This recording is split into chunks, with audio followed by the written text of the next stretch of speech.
Pertempuran di sektor Posolsky masih berlangsung sengit meski garis depan terbilang statis. Pada Kamis 11 September 2025, rekaman yang beredar di Telegram memperlihatkan aksi kompi spesialis terpisah ke-63 dari pasukan Vostok Rusia menggempur kekuatan militer Ukraina. Serangan itu terutama dilakukan menggunakan pesawat tanpa awak yang secara aktif menargetkan parit pertahanan.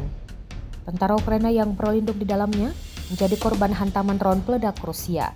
Meski tidak ada perubahan besar di garis depan, intensitas pertempuran di sektor Posolsky membuktikan bahwa situasi tetap panas dan penuh tekanan.